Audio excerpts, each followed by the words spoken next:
जय जय कर्मा महाराज की। अच्छा ले लो हाथ में। तुम ना कहानी सुनोगी?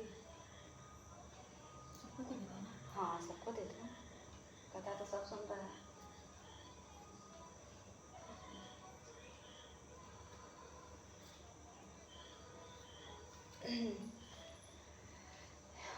ये एक नगर की बात है जहाँ पे दो भाई थे जिनका नाम कर्मा और धर्मा था।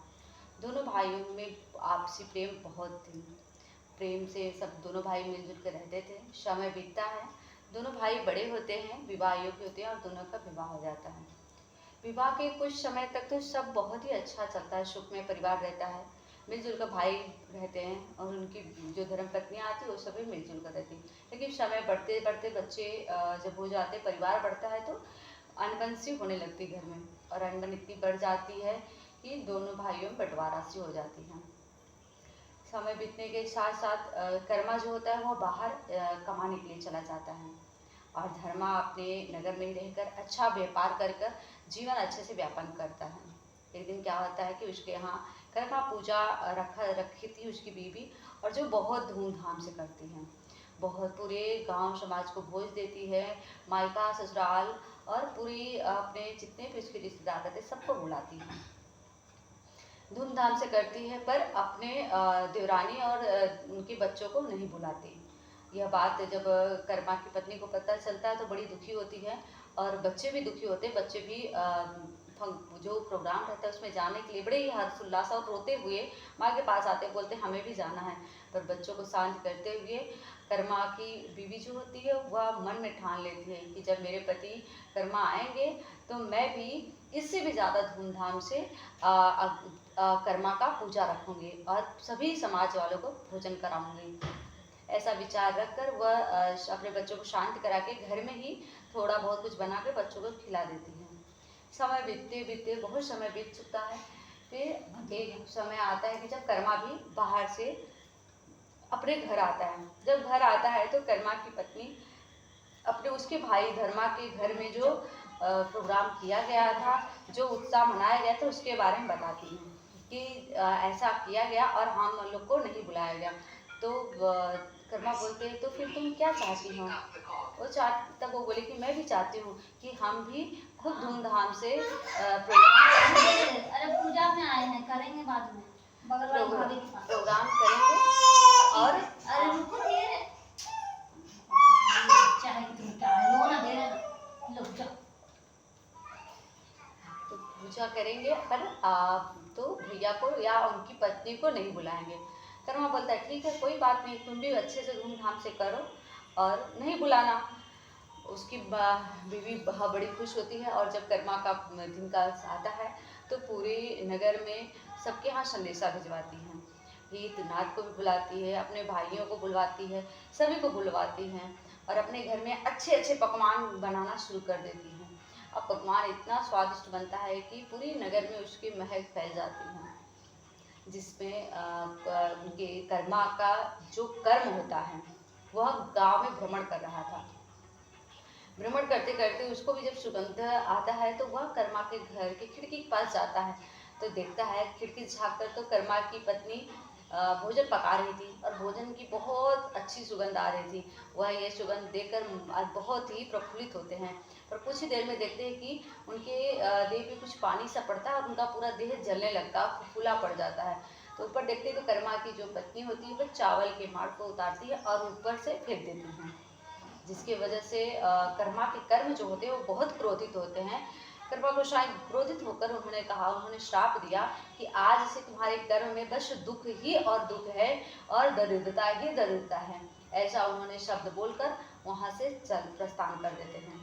प्रस्थान कर वह जाकर जल में एक गहरे समुद्र में अपने आप को ठंडा करते हैं और उसी में समाहित हो जाते हैं। और यहाँ पे जैसे वो समाहित होते हैं कर्मा गोसाई, यहाँ पे जो कर्मा थे उनका भाग्य जो है तुरंत धीरे धीरे नष्ट होता जाता है और उनका वैभव ऐश्वर्य सब समाप्त होने लगता है। एक समय ऐसा आ जाता है कि उनके घर में खाने के लिए भी ताते हो जाते हैं। अब स्थितियाँ ऐसी आ जाती हैं कि पति पत्नी दूसरे के घर जाकर भोजन के लिए काम करने का मांगना शुरू कर देते हैं। एक बार क्या होता है, जब यह बातें उनके भाई धर्मा को पता चलता है तो धर्मा बोलते हैं तुम दूसरे के घर जा जाकर काम कर रहे हो, तुम मेरे घर आकर काम करो, मैं तुमको 2 वक्त की रोटी और तुम्हारे बच्चों के लिए भी भोजन दे दिया करूँगा। यह बात उन्होंने आकर अपनी पत्नी को बोला। कर्मा तो उसकी पत्नी बोली ठीक है, ये भी सही है।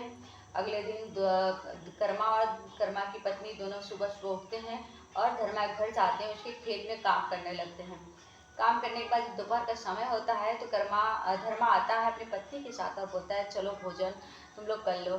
तो वो बोलते नहीं, पहले आप सभी को दे लीजिए फिर हम लोग ले लेंगे। पर जब वो धर्मा सभी को भोजन देने लगते हैं, जब कर्मा और कर्मा की पत्नी का भोजन देने का समय आता है तो देखते भोजन पूर्णतः समाप्त हो जाता है, एक भी दाना उस भंडार में नहीं बचता। उसके बाद धर्मा बोलते हैं कि मैंने कर्मा तुमसे पहले बोला था कि तुम भोजन पहले ले लो, पर तुमने मना कर दिया, देखो अब तो भोजन कुछ नहीं है। ठीक है, मैं सूखा भोजन जब शाम को दूंगा तब तुमको दे दूंगा, पहले तुम ले जाकर उसको पका कर खा लेना। शाम के वक्त भी जब ऐसा होता है तो कर्मा बोलता है भैया पहले आप सभी को दीजिए फिर हमको दे दीजिएगा, हम तब तक हाथ मुँह धोकर आते हैं। और जब से वो लोग दोनों हाथ मुँह धोकर आते हैं पति पत्नी, तब तक यहाँ पे सूखा अनाज भी सब बार देकर खत्म हो जाता है, उन लोग के हिस्से में उस वक्त भी कुछ नहीं आता।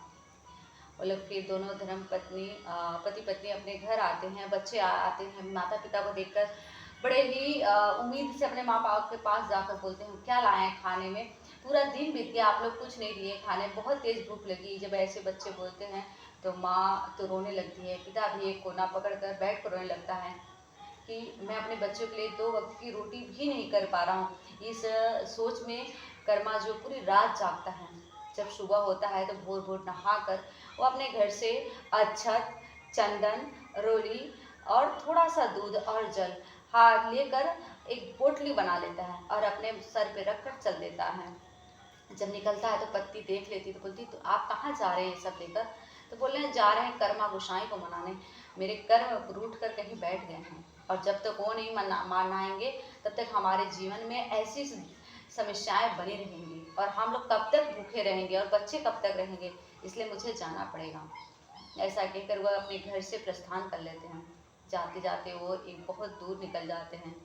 कुछ देर लगता है वो थक चुके हैं तो एक पेड़ के नीचे छांव करते हैं, तो पेड़ जो था वो आम का पेड़ था।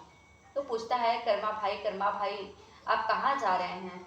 कर्मा बोलते हैं कि मैं तो अपने कर्म गोसाई को मनाने जा रहा हूँ, वो कहीं रूठ कर बैठ गए हैं। तो आम का वृक्ष था, वो बोला क्या आप मेरे बारे में भी मेरे कर्म से पूछ कर आएंगे क्या, कि मैं कौन सा कर्म किया हूँ कि मैं फल तो लेता हूँ, फल पकता भी है, लेकिन जब भी कोई पक कर फल नीचे गिरता है तो उसमें कीड़े निकल जाते हैं और मेरे फल को कोई खाता नहीं, सब फेंक कर मुझे गाली देते हैं। क्या ठीक है, अगर मेरा कर्म मिल जाएगा तो आपके कर्म से भी हम पूछ कर आएंगे।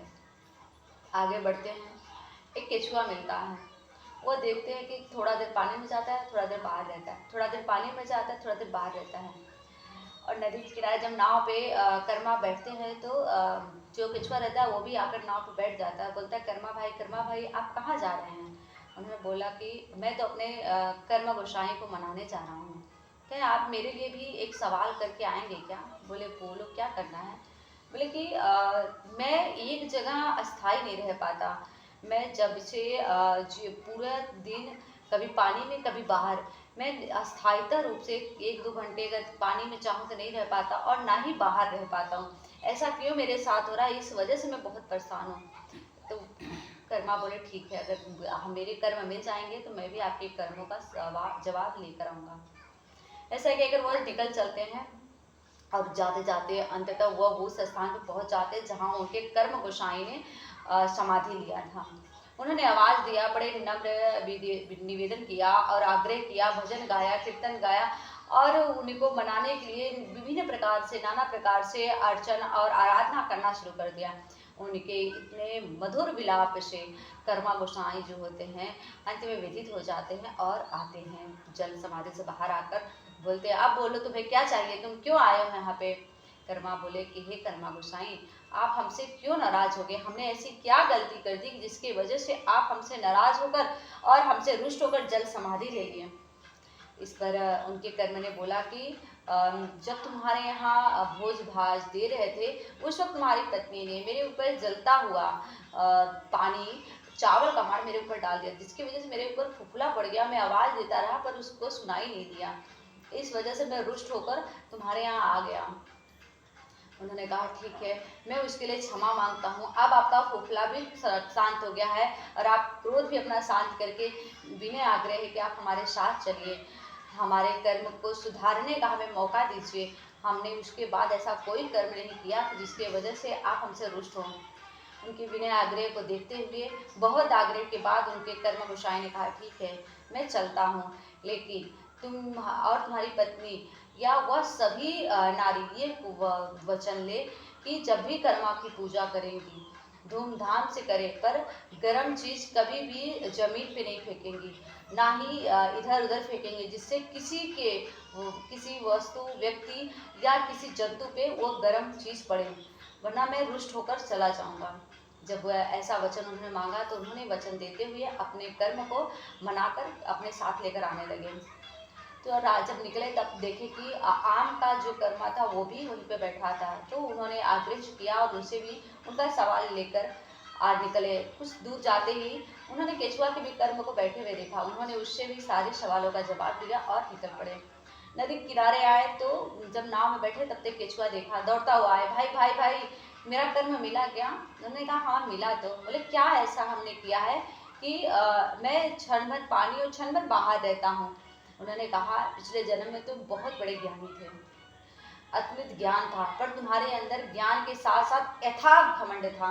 तुम अपने कर्मों, अपने ज्ञान पे इतना घमंड करते थे, किसी से सीधे मुंह बात नहीं करते थे। इतना घमंड था कि तुम कभी अपने ज्ञान का किसी के सामने प्रसार नहीं किए कि सब जान ना जाए। तुम अपने ज्ञान को अपने अंदर ही रखे, किसी को बताना या किसी के सामने रखना नहीं चाहा कि सभी लोग ज्ञानी ना हो जाए, इस वजह से। और यही कारण है कि आज हुआ आपका ज्ञान आपके अंदर ही है, जिसकी वजह से आप व्याकुल रहते हैं।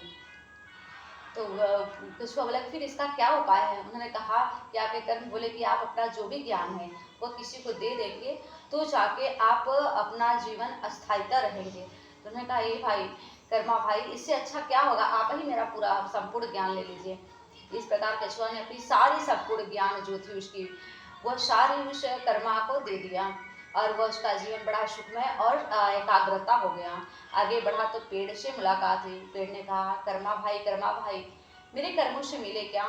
उन्होंने क्या बोला? तब कर्मा ने बोला कि तुम्हारे पेड़ के नीचे एक मटका है जिसमें अतुलित धन भरा हुआ है, और यही कारण है कि तुम्हारा फल फलते तो हो, पकता भी है, पर जैसे ही लोग खाने जाते हैं उसमें कीड़े पड़ जाते हैं। यदि उस धन को तुम निकाल कर किसी को दान दे दोगे, उसके बाद तुम्हारे फल में कीड़े नहीं पड़ेंगे। उन्होंने कहा हे कर्मा भाई, मैं किसको ढूंढने जाऊं, आपसे अच्छा कौन है, आप ही उस धन को ले लीजिए। और इस प्रकार धन का भरा हुआ मटका ऊपर जमीन आ जाता है और कर्मा प्राप्त करते ही जैसे फल गिरता है देखते उसमें कीड़ा नहीं लगता, इस प्रकार वो भी अपने कर्मों से मुक्त हो जाता है। और ये सारी ज्ञान और धन को लेकर कर्मा अपने घर आते हैं और अपना जीवन जो होता है उनका सुखमय, आनंदमय और पूर्ण रूप से परिपूर्ण हो जाते हैं। उनके जीवन की सारे दुख, सारी दरिद्रता सब कुछ समाप्त हो जाती है। तो जैसे ही हे कर्मा माता, जैसे आपने कर्मा पे कृपा किया वैसे ही सभी पे कृपा करिएगा, पर जैसे उन पे दरिद्रता का भाव दिया वैसा किसी पे नहीं दीजिएगा। कहा सुना माफ कीजिएगा और कहानी को पूर्ण करने के लिए अपना आशीर्वाद दीजिएगा। बोले कर्मा महाराज की जय।